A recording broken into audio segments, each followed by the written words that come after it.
Hello everyone, my name is Mark Lavond, and I'm here to talk to you about interdisciplinary theory and its impact and implication on sexual health.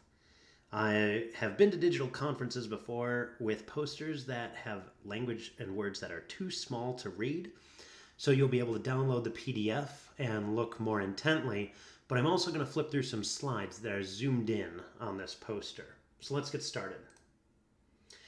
I'm not going to read this whole thing to you, and you can read it on your own in the downloadable file.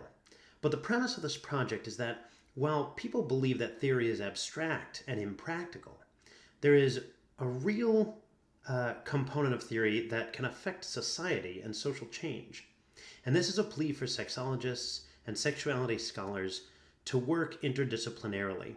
Some do, and others stop within one or two disciplines.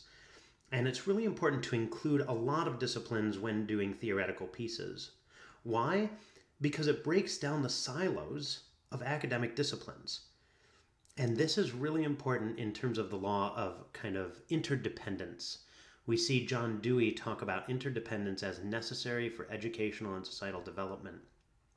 And many other cultures describe interdependence in a very similar way, and that we all need each other to move forward. And how to understand that? Well, the ecological framework gives us an understanding of how theory can help change cultural beliefs, institutional policies, and individual thinkers. Let's look at some examples. As recently as 2015, Kristen Joskowski's theoretical article on affirmative consent describes a culture of consent. And this concept as a culture of consent has been used by those who do create popular media like YouTube and podcasts, and also throughout the research literature on consent and consent education, at least in the United States. Critical race theory, as another example from Kimberly Crenshaw's legal theory discussion, has encouraged institutional examination of race at different levels. Different institutions do it better or worse, but the fact that it's begun to start the conversation is really important. A final example is doing theology or theological theory can be a barrier to positive sexual health behavior change. At other times, however, with further education and theoretical discussion, that can actually erase or ease those barriers, and at times can even transform it into a strength for positive sexual behavior change. For example, the OWL curriculum.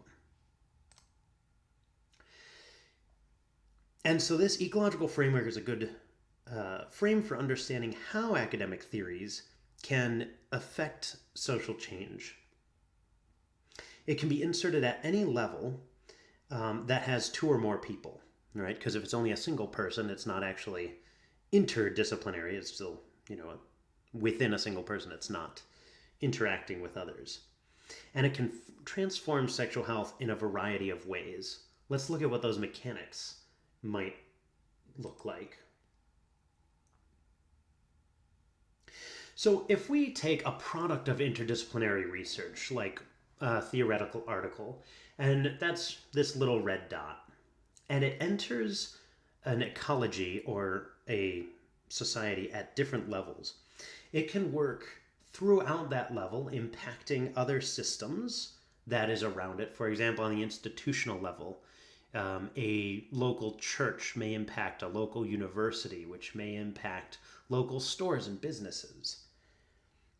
Or it can act between the levels and transmit from a community into an institution, into interpersonal or intrapersonal interactions, or go the other way. If we're going to use the example from earlier, the OWL curriculum came from a church and a certain school of theological thought, sexual health, and pedagogy that have been mixed together and is now one of the leading comprehensive sex education curricula in the United States. And so having multiple scholars encourages a broad sweep of change throughout different levels in an ecological framework. And this increases a theory's application and dissemination. How can we increase interdisciplinarity and interdisciplinary work? Well, there's these 10 characteristics of effective interdisciplinary teamwork and that were designed for healthcare professionals. And I think scholars can use at least 5 of these, if not all of them, but I'm going to highlight these 5 right now. Ensuring, one, that there's an appropriate skill mix, that we have the right people on the job doing the conversation. What determines right? Well, that will be number 4 when it comes to clarity of vision. Respecting and understanding roles and seeing that what we each bring to the table, and we're honest about that.